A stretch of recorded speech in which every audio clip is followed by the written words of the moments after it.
327 Federal Magnum beats 9mm. I love this test. I've been wanting to do a series on this for a long time, but 327 is hard to come by. And I've done a couple videos on it in the past, but for a long time I wanted to test it against a 4-inch barrel 9mm. Because this is your perfect quintessential size for a carry 9mm. It's a 4-inch barrel. It's the same size and weight as a Glock 19, basically. Ruger Security 9 here. And even though that's pretty easy to carry, it's easier to carry a 327 Federal Magnum in a snub-nose revolver. So shot per shot, I really want to see how these compare. And the reason why I'm comparing these and not really something else, I know I compare a lot of stuff, but the thing that's different about the 327 Federal Magnum compared to most of the things that I test against 9mm is the 327 Federal Magnum is one of those cartridges that is a very high velocity that has a very good ability to punch through hard stuff. So it's kind of comparable to the 9mm in a lot of respects. So I'm going to do a little bit of a quote-unquote hard barrier penetration test. Even though it's not going to be hard, it's going to be wood here. So, you know, this is relatively hard. It's not like a car door or anything, but it's really mass as far as a material, and it should give us a really good idea of what we're working with its ability to punch through stuff. And I have marked right here 38 because I'm going to use a 38 special kind of as our control, because 38, 380, 45, stuff like that all kind of penetrates the same, not very well. And then we'll compare it to the 9mm in the 327 Federal Magnum. But also I am going to go through the chronograph first and see what kind of velocity and accuracy we get at the same time. And then I am going to do my clear ballistics test, which is 4 layers of denim followed by 3 inches of clear ballistics followed by 1/4 inch medium density fiberboard to represent ribs or sternum, and to more clear ballistics. And I honestly feel like this is the best ballistic test out there, or else I would not be doing it, because after you go through something that's going to simulate average human tissue, you do want to hit something that simulates bone, and medium density fiberboard is much harder than just basically wood. It is hard like bone, and then into more clear ballistics. So that should give us a real world idea of what is going on. And then I do have my full-size ISPC steel silhouette target, and I am going to go back from the ridiculous distance of 75 yards, basically because it's fun, and I always like to kind of see what the maximum limitations are of handguns like that. So let's get started with the test. All right, I am 5 yards from the target, 4 yards from the chronograph. I have my 4-inch barreled Ruger Security 9 Speer Gold Dot 124 grain plus P. So let's see what we get for velocity and accuracy.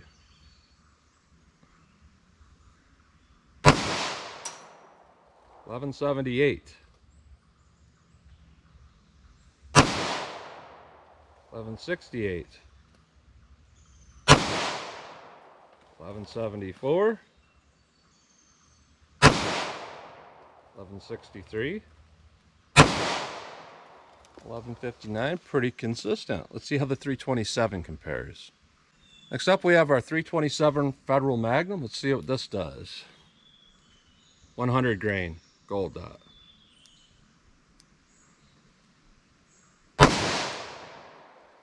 $13.96. $13.81.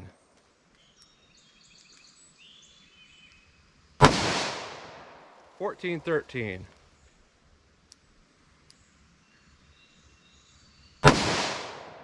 $1,400.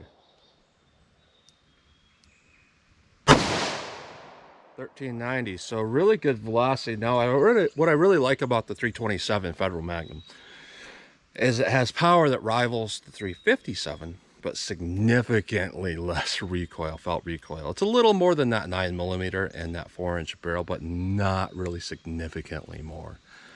Let's hit our ballistics gel block with our medium density fiberboard and see how these two compare to each other. All right, first up we have our 9mm through our medium density fiberboard. Let's see what this does.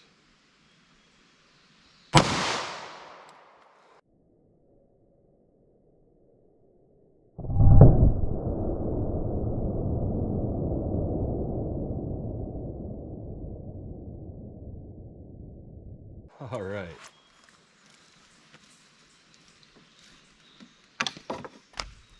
So here's where we impacted it. starting to expand a little bit. So we moved this up to about 3 inches here. We are at about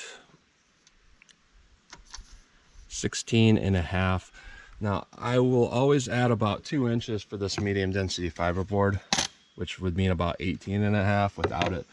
But I am going to shoot without the medium density fiberboard to give kind of a simulation of a gut shot, as where this is more of a simulation of a chest shot. So it looks like we got expansion. Now let's see how close we get to that 18.5 without the medium density fiberboard. All right, no medium density fiberboard. Let's see how this 9mm does.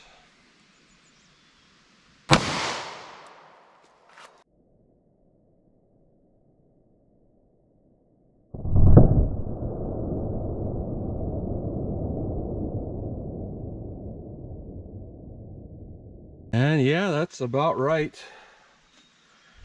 What's interesting though is even though it is at 18.5 inches, well, actually it's a little more than that. It's at about 19.5, excuse me. So it penetrated about an inch further than you would think, but there's significantly less expansion. There's almost none, honestly. However, it did not over penetrate.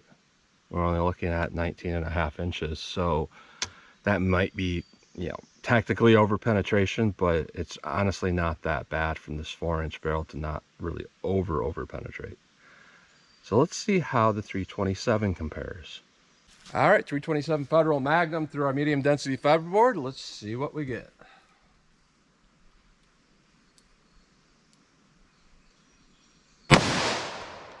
All right.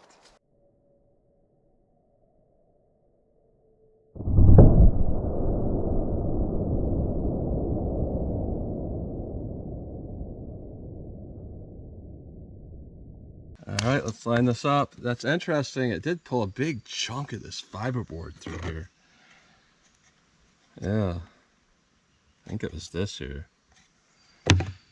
And we go all the way down here. It looks like, again, our expansion is not significant, but we're at about 18.25. So it'd be about 19.25. So our penetration is pretty much spot on. With the 9mm. So let's set up without the medium density fiberboard and see if it does the same thing as the 9mm. All right, no medium density fiberboard. Let's see what this does. All right.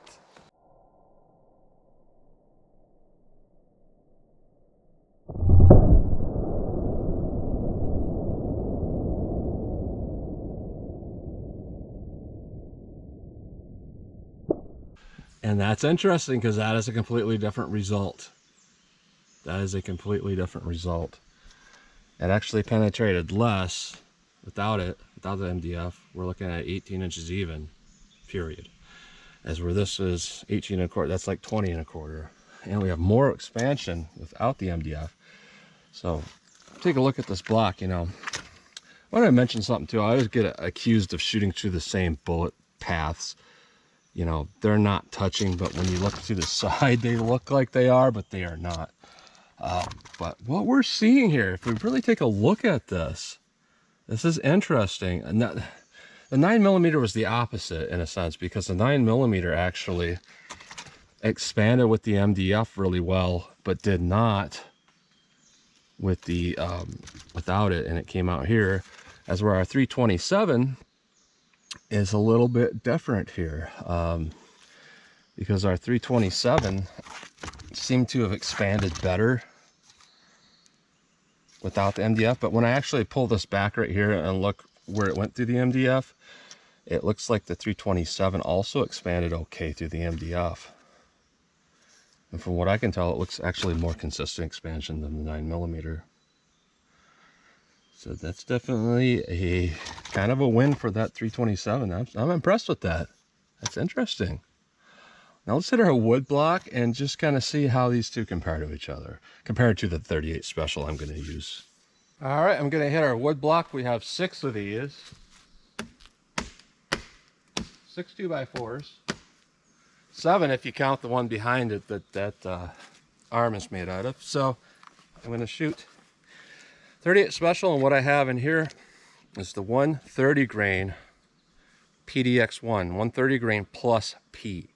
It's a decent round, but this is going to be kind of average compared to like 380 and 45 and stuff like that. So let's see what the 38 special will do. All right, let's shoot it with the 9mm now.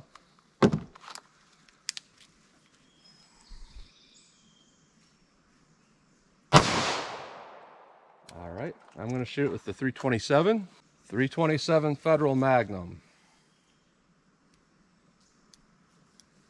All right, let's open that wood block up and take a look. Let's take a look at what we got here. It's our 38, our 9mm, our 327. I kind of expect 38 to stop in 2 or 3, but you know, who knows? It's a bonded bullet. And 9mm, 38, 327. We're still continuing to go through 2. Here's 3. Something stuck here. 9mm, 38, 327, kind of as I thought. Back of 3 poking out, and this is pretty typical for 380, 45, stuff like that. This is our average, you know, wood penetration. But our 9mm and our 327 keep going. Here's 4. 9mm, 327. Both went through again. Let's move on to 5. 9mm, 327. 327, 9mm, they both went through 5.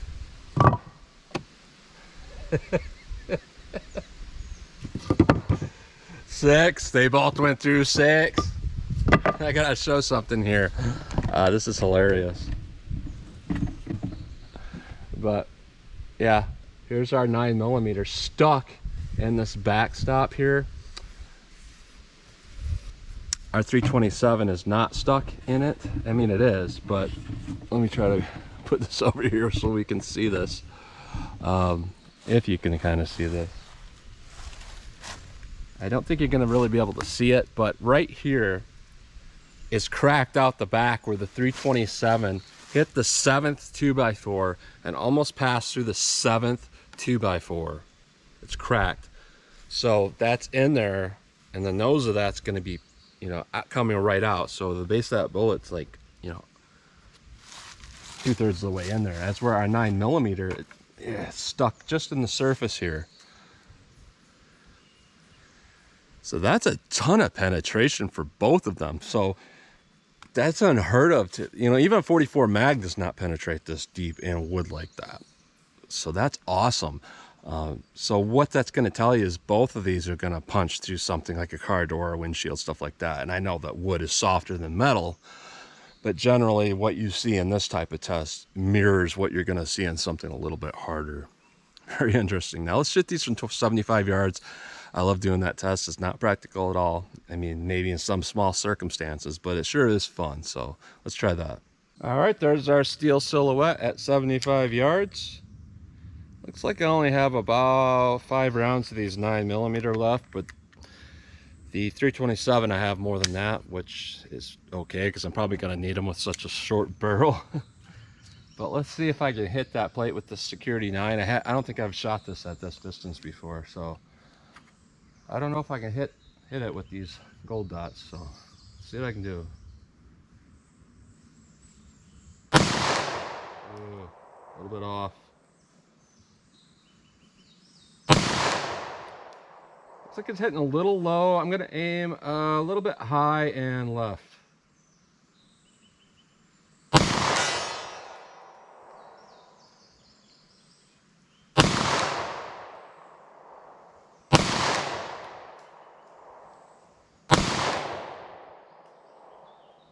To be honest, those were all over the place. You know, I'm not used to shooting that pistol at that distance, so I was not able to hit. 327 Federal Magnum though. Instead of a 4-inch barrel, it's less than 2-inch barrel. And I'm told you can't hit stuff at range with a snub nose, so we'll see. I have a feeling they'll shoot high, but I'm just going to aim right on it.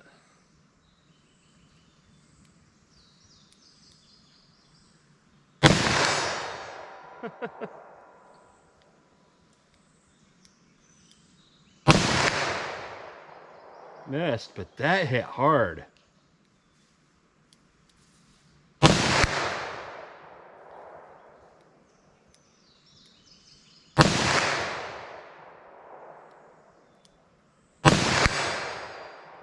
You know, I pulled that shot, but it still hit. I kind of jerked the trigger back.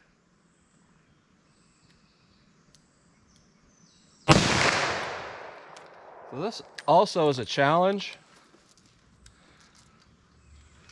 And it is so hard to tell where I'm hitting because you hear this massive smack hit the earth.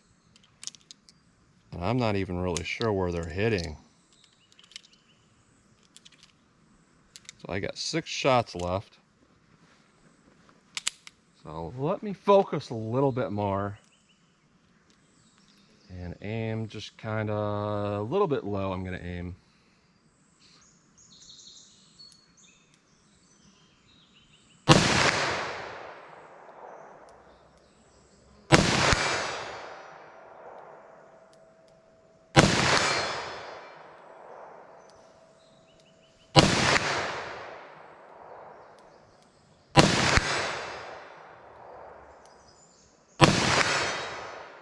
All right, gotta love it when I hit that last shot. So that is really fun.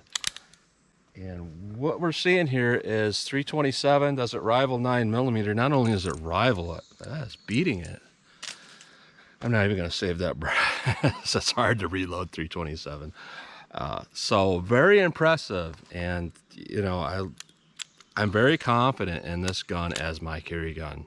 Now I don't carry gold dots in it. I actually carry Buffalo Bore with a 100 grain XTP, and what I carry is about 100 feet per second slower. So even though these are pretty manageable and pretty accurate, those are even more manageable. And even though they only have about 350 foot-pounds out of the snub, because it's only a 32, they're going to punch and penetrate really, really deep.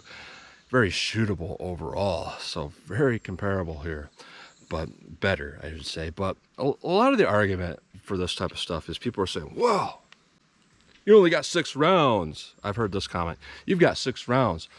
You'll be back reloading while I'm still shooting at you, which is a weird comment in and of itself, because if you're a legitimate concealed carrier, you're going to be shooting at somebody else that's a legitimate carrier. Yeah, that doesn't sound right to begin with. But the truth is, when we look at law enforcement data, a lot of times the numbers of shots fired are higher. That's just the line of work they're in. And people are looking at these numbers and are comparing it to concealed carry. That's kind of like saying, you know, I'm a race car driver and I need this race car, and you're a regular driver, but you can't possibly go to the grocery store without a race car. Well, no, I can take a minivan. And statistically speaking, self-defense with civilians, with regular people, 1 to 5 shots is your average fired. Obviously, if you have a more powerful cartridge and you have better aim, you're going to be on the lower end of that spectrum. Now, I'm not saying there isn't a place for a higher capacity. In fact, I have carried this before when I felt like I needed it, when I was going to a dangerous town. So I have no problem with that. It does, provide a sense of comfort to have a lot of rounds. However, one thing that people don't talk about is carrying like 17 rounds in the gun and then on yourself. That becomes very heavy. And while a young man may be able to do that, once you start getting older, once you start having health issues, to have something that is extraordinarily effective that you can carry with anything in any pants, and what makes this great is it's the size of a 5-shot revolver, but it's a 6-shot because it's a 32 caliber, and that you're really reliable. Because if you went to a 9mm this size, you're going to lose this gun's reliability a little bit. As for, you're not going to lose this gun's reliability. So 327, I honestly still think it's like the best concealed carry cartridge. It really is. It packs a lot of punch with not that much recoil, and it's very effective. So that's what you get today. Does 9mm or 327 rival each other? No, 327 beats 9mm, and we got to understand, this is with a much shorter barrel it's beating it. So that's what you get today. So as always, comment, share, and like, and thanks for watching.